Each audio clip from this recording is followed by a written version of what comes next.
Qui sortira de ma bouche soit ta parole, afin qu'un homme, une femme ce soir soit davantage édifié avec ta parole, Seigneur. Ta parole nous donne la vie. Ce peuple, Seigneur, est venu pour t'écouter, pour prier, pour faire ta volonté, Seigneur, pour te rencontrer. Permets que chacun, Seigneur, au Dieu le grand Père, puisse te rencontrer et ressentir ton toucher. Béni sois-tu, sois élevé, sois exalté. Et que honneur et gloire reviennent à toi seul. Merci pour les cœurs que tu disposes. Merci pour le zèle, Seigneur, que tu déploies pour chacun, Seigneur, au Dieu.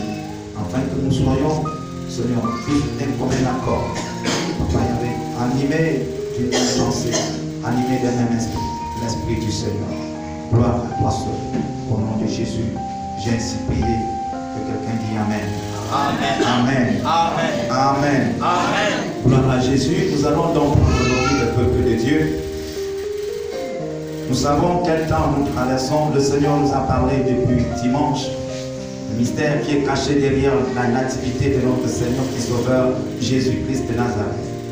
Le mois de décembre, chaque fois, a été toujours un mois compliqué et personne ne se pose bel et bien la question pourquoi ce mois de décembre a été toujours un mois compliqué. C'est le dernier mois de l'année et Satan sait qu'il est écrit que mieux vaut la fin d'une chose que son commencement. C'est pourquoi il peut te laisser bien commencer, mais il t'attend à la fin. Il sait que le plus important c'est de bien finir. Et il viendra à la fin, il va tout faire, bien aimé dans le Seigneur, pour que tu sois disqualifié. Et que ça ne soit pas ton cas au nom de Jésus-Christ. Amen. Alléluia. Amen. Soyons des hommes et des femmes capables de dire à Satan, cette fois-ci tu as menti. Ça ne réussira pas. Ça ne serait plus comme auparavant. Est-ce que quelqu'un peut dire Amen? Amen. Alléluia. Au fait, si tu ne dis pas Amen, il va te faire ça dur. Satan n'est pas là pour blaguer avec quelqu'un. C'est un méchant diable. Donc à chaque fois, lorsque tu es à la fin, tu vas te rendre compte que les choses deviennent de plus en plus difficiles qu'avant. Difficiles, compliquées. Amen. Nous avions vu dans Matthieu au chapitre 2 que nous allons encore considérer ce texte ce soir. Matthieu au chapitre 2 pour parler du mystère qui est caché derrière la nativité de notre Seigneur et Sauveur Jésus-Christ. Lorsque le Seigneur Jésus est né, nous avions compris dans Matthieu chapitre 2, permettez-moi, je vais rapidement faire la lecture, à partir du premier verset. Jésus étant né à Bethléem, en Judée, au temps du roi Hérode, voici des marches d'Orient arrivèrent à Jérusalem et dirent, où est le roi des Juifs qui vient de naître? Car nous avons vu son étoile en Orient et nous sommes venus pour l'adorer. Jésus, nous avions compris que Jésus est digne d'adoration. Alléluia. Jésus est digne d'adoration. Jésus est Dieu. Que tu sois content ou pas, ça ne change pas. Jésus est Dieu. Amen. Et il mérite d'être adoré. Il mérite l'adoration. Amen. Amen. Au verset 3, le roi Hérode ayant appris cela fut troublé et tout Jérusalem avec lui. Il assembla tous les principaux sacrificateurs et les scribes du peuple et il s'informa auprès d'eux du lieu où le Christ devait naître. Nous avons compris que alors même Hérode savait que Christ devait naître un jour. Amen. Il va donc s'informer pour savoir où il devait naître. Il s'informe auprès de qui? Des sacrificateurs des scribes, c'est-à-dire de ceux-là qui étaient censés partager la parole de Dieu, de ceux qui étaient versés dans la parole de Dieu, de ceux qui passaient leur temps bien aimés dans le Seigneur à méditer la parole de Dieu pour avoir plus d'informations des scribes et des sacrificateurs. Et il est dit au verset 5, il lui dit à Bethléem en Judée, car voici ce qui a été écrit par le prophète.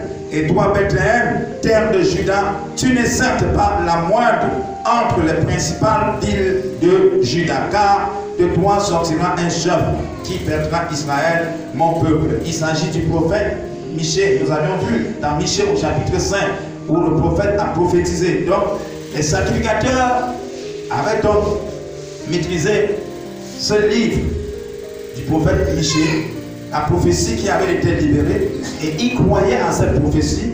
Ils étaient convaincus que c'est une prophétie qui devait tôt ou tard s'accomplir. Donc ils vont donc informer le roi Hérode que ça doit être à Bethléem. Et le prophète avait prophétisé sur la ville de Bethléem qu'à cette époque-là, c'était une ville insignifiante. Ça ne représentait rien en Juda. Alléluia. Et dès que le prophète arrive sur cette ville qui ne représentait rien, le prophète va donc prophétiser sur cette ville. En fait, Bethléem, peut-être tu te négliges. Tu te dis, bon, parmi toutes les villes là, tu ne représentes rien du tout. Mais je vais te dire que de toi sortira un chef, un roi qui va perdre tout Israël. Hérode donc a les informations. Au verset 7, il dit, alors Hérode fut appelé en secret les mages et s'enquit soigneusement auprès d'eux depuis combien de temps l'étoile brillait. Puis il les envoya à Bethléem en disant, allez et prenez des informations exactes sur le petit enfant. Quand vous l'aurez trouvé, faites-le moi savoir afin que j'aille aussi moi-même pour faire quoi? Pour l'adorer. Pour l'adorer. Jésus est digne d'adoration. Hérode parle de l'adoration. Les mages n'ont pas parlé. Les mages n'ont pas dit à Hérode que non, le petit enfant là mérite d'être adoré. Et Hérode sait que celui qui vient, le Christ là, c'est Dieu lui-même incarné à un homme qui est digne d'adoration. Qui est digne d'adoration. Il sait que c'est un roi pas comme les autres. C'est un roi qui est digne d'adoration, qui est digne d'être adoré. Mais au plus profond d'Hérode, ce n'était pas vrai. Il n'était pas vrai. C'était un hypocrite. Alléluia. C'était un hypocrite. Toi-même, il sait très bien que, au fait, c'est le roi que Dieu lui-même a envoyé. En fait, il sait que c'est Dieu lui-même qui est descendu. Or, Hérode est roi. Hérode est sur le trône. Et Hérode veut s'engager à combattre Dieu. Comment un homme peut s'engager à combattre Dieu, frère?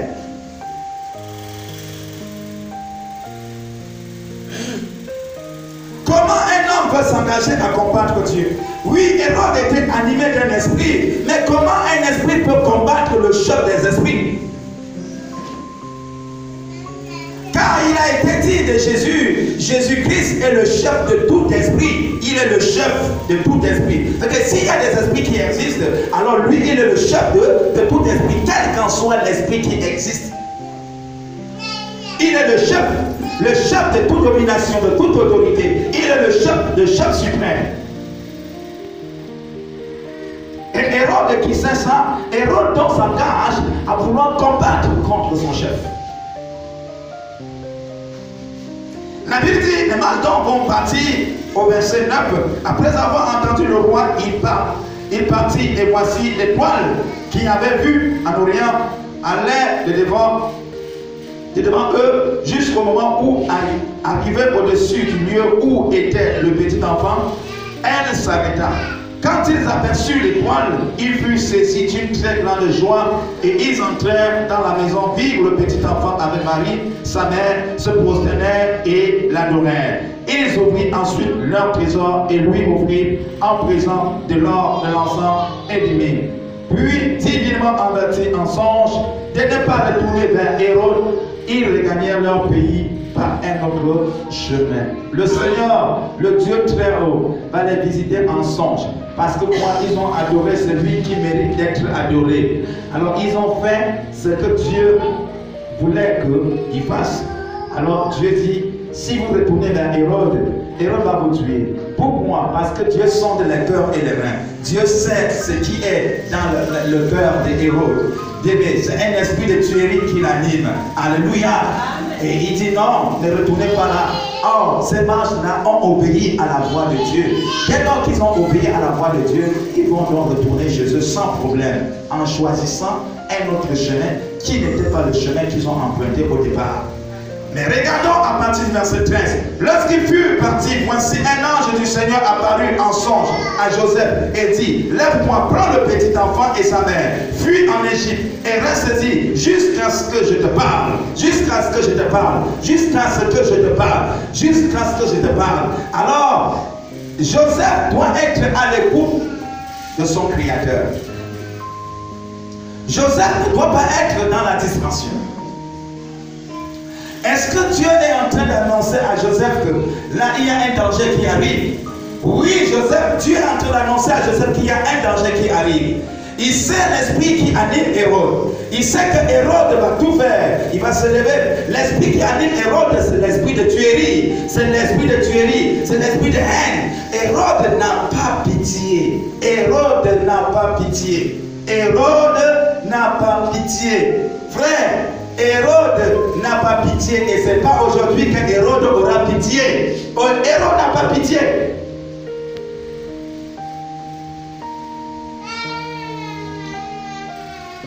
Dieu met Joseph en garde. En fait, en réalité, c'est pour le bien de Joseph et de Marie. C'est que Dieu sait, rien n'arrivera au petit enfant. Parce que le petit enfant là, c'est lui-même Dieu. Alléluia. Alléluia. En fait, c'est l'esprit du petit enfant qui est en train d'annoncer à Joseph que, écoute, voilà comment tu vas faire. Amen. Parce que c'est le Christ. En fait, si Joseph n'obéit pas, lui sera atteint, Marie sera atteinte, mais le petit enfant sera toujours protégé. Car le petit enfant est venu pour une mission. Et le petit enfant ne peut pas retourner sans avoir accompli la mission qu'elle est sortie pour accomplir. Amen. Amen. Regardons la suite. Joseph se leva, prit de nuit le petit enfant et sa mère, et se retirant en Égypte. Il y resta jusqu'à la mort d'Hérode, afin que s'accomplisse ce que le Seigneur avait annoncé par le prophète. J'ai appelé mon fils hors d'Égypte. Vous voyez, bien dans le Seigneur, lorsque le petit enfant arrive, le petit enfant, rien n'est au hasard. Tout ce qui se passe, c'est pour accomplir une parole qui avait été dite hier. C'est pourquoi il dit, tous les prophètes ont parlé de moi. Donc ce que chaque prophète a parlé, le petit enfant là, il veille. J'ai envie de dire à quelqu'un, chers frères et sœurs, je ne sais pas, quand nous lisons la Bible, je ne sais pas comment tu perçois la Bible. Ou bien quand tu lis, tu es en train d'écouter Joseph, tu es en train d'écouter Marie. Et quand tu lis, tu dis, bon, j'ai lu l'histoire de Marie. Ça, c'est l'histoire de Marie. Ça, c'est l'histoire de Joseph. Donc les prophéties sont accomplies sur Marie, sur Joseph, sur Jésus. Et moi-même, si tu ne connais pas les prophéties qui ont été dites à ton sujet, mais tu t'attends donc à quoi? Lorsque le petit enfant arrive, il veille sur les prophéties qui ont été dites à son sujet. Et à chaque fois, quand une prophétie accomplie, il dit enfin que ce qui avait été dit plus accompli. Est-ce qu'il avait été dit qu'il devait naître avec un? Alors il veille que bien que la prophétie s'accomplisse. Est-ce que ça devait être dans une crèche? Il veille. Est-ce que c'était une vierge qui portait? Il veille. Ça a été dit. Et il veille que la prophétie s'accomplisse. Amen. Or, je dois savoir qu'est-ce qui a été dit à mon sujet. Qu'est-ce qui sera dit à mon sujet? Parce que nous poursuivons aujourd'hui ce qui sera dit à notre sujet. Comme si, bien dans le Seigneur, il y a encore des choses nouvelles qui vont être dites à notre sujet. C'est que nous allons attendre ce qui a été déjà dit à notre sujet. C'est là. Je dois croire à ce qui a été dit à mon sujet. Et je dois m'attendre à ce qui a été dit à mon sujet. C'est pas fini. Au verset qui suit. Alors Hérode, voyant qu'il avait été joué par les mages, se mit dans une grande colère et il envoya tuer tous les enfants de 2 ans et au-dessous qui étaient à Bethléem et dans tout son territoire, selon la date dont il s'était soigneusement acquis auprès des mages. Au verset 17, alors s'accomplit ce qui avait été annoncé par Jérémie le prophète. On a entendu des cris à Rama, des pleurs et des grandes lamentations. Rachel pleure ses enfants et n'a pas voulu être consolé parce qu'ils ne sont.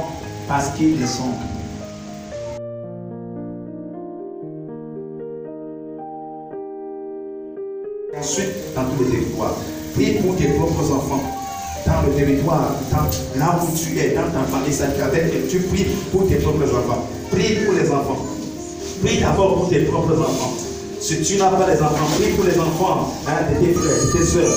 Oui, prie. Élève ta voix et prie. Mets une barrière. Est-ce qu'on va dire? La vie et la mort sont au pouvoir de ta langue. Tu peux raconter de maintenant, t'appuyer sur cette parole et dire non, cet esprit-là, cette année, cet esprit-là, alors là, tu es dépouillé, cet esprit-là, tu n'auras pas le contrôle. J'ai dit, même si tu as commencé, j'ai dit là, ton règne prend fin, ton règne prend fin sur mes enfants, quel qu'en soit leur âge, parce qu'on parle de la fin de la nativité. Je proclame une protection divine sur mes enfants. J'ai dit, à tous mes enfants qui aient de protection divine. J'ai dit, je plonge mes enfants dans le sang de Jésus-Christ de Nazareth. J'ai dit, esprit de l'autre, toi qui as agi avec Pharaon à l'époque de Moïse, j'ai dit, esprit de l'autre, je sais que tu es là toujours sur une autre forme. J'ai dit, esprit de l'autre, cette fois-ci, tu lâches mes enfants. J'ai dit, tu lâches mes enfants au nom suivant de Jésus-Christ. Tu lâches mes enfants, car Dieu me l'a révélé comme il a révélé à Joseph. Il est le même hier, aujourd'hui et éternellement. J'ai dit, esprit d'Hérode, j'ai dit, tu lâches. J'ai dit, toi qui agis avec Hérode, à l'époque d'Hérode, je sais que tu es là. L'esprit de ma part, je sais que tu es là. Je sais que tu es là. C'est pourquoi je prends autorité sur toi. Au nom de Jésus-Christ, j'ai dit interdiction formelle de toucher à mes enfants. J'ai dit interdiction formelle de toucher à mes enfants. Je vais autour de mes enfants. Je vais autour de une haine de protection. Une haine de protection. Une haine de protection.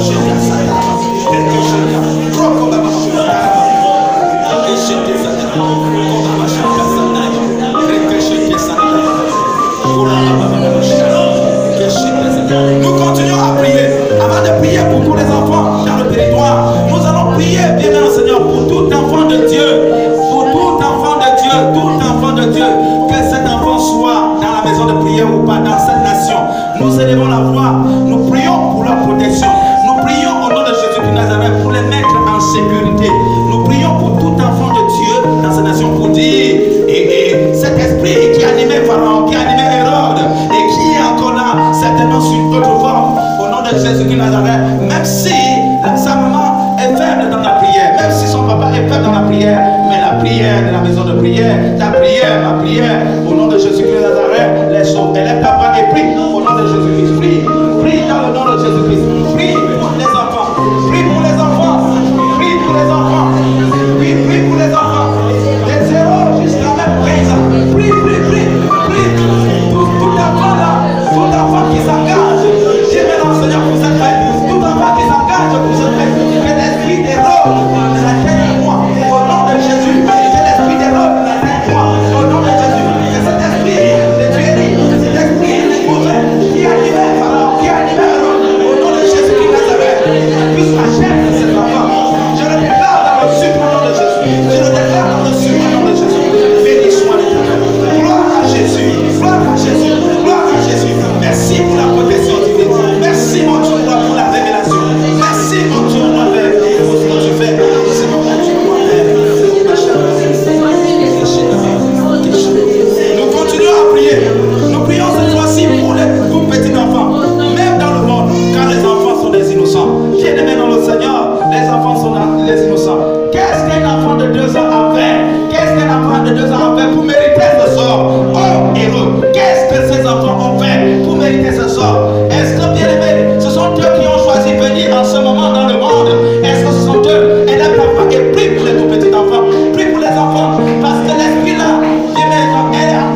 Alors, Dieu va parler à Joseph en songe.